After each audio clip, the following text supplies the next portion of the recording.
Oh, David and I, and Johan, have found one of the wigs, and we do have visual of one wiglet. I'm not sure how many wiglets Tess saw this morning, but we can only see one. But they are clambering around out away from the nest, which is obviously a little bit of concern as they start to explore their surroundings and do become a little bit more vulnerable.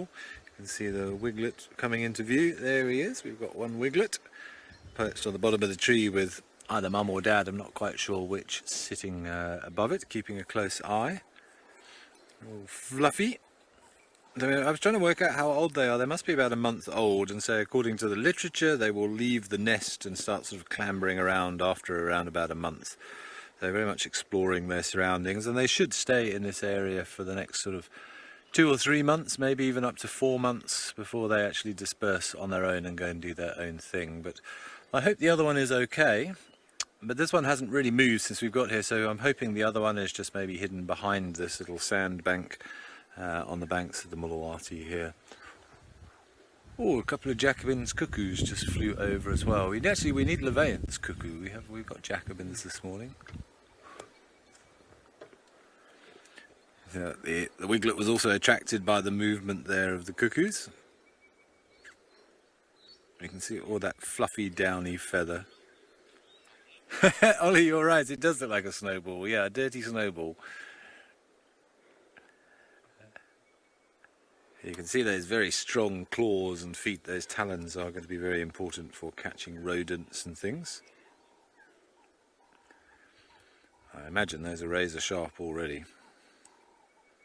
They do look grumpy there. Hey, look at that face. Why are you pointing a camera at me? Interesting, you can just see what looks like those little ear tufts that you get on the adults are just beginning to form. You can see those little fluffy bits on either side of the head, like the little beginnings of some horns there. Of course, those are not the ears. An owl's ears are sort of underneath the feathers on the sides of their head. And when we have a look at the adult again, you'll see the ear tufts on there, which are probably most likely to be used in terms of camouflage. It just breaks up the outline and makes you look less obviously like an owl. You went too high, Johan. Come down a touch. Come down, down, down. There. There we are.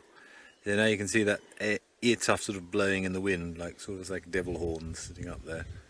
But remember, their eyes are sort of, I suppose, next to their eyes. Their ears are sort of about parallel to the eyes, and you can see those facial discs, all designed to channel sound into those ears, and quite a sort of a sharp beak in terms of when you're looking at it straight on. That helps to split the sound and means that the sound hits those ears at minusculely different times, and that enables the owl to hunt in pretty much pitch darkness just by pinpointing in on a rustle. They can almost form a sort of a three-dimensional map of whatever it is that they can hear, and they can hunt very effectively in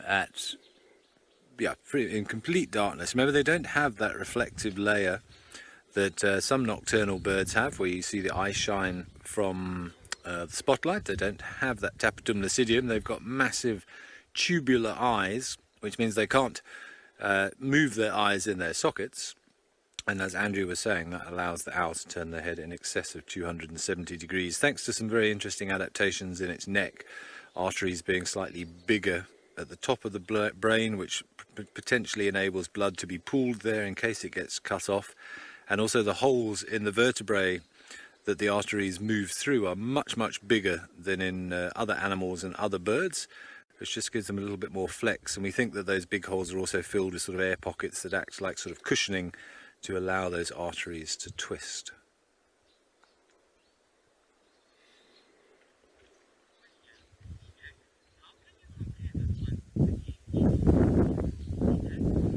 I'm going to defer this one to David. David, how would you, Sinak is asking, how would you recognise this one as opposed to a Cape eagle owl? Is that a species you're familiar with? Because it's not one that I know very well.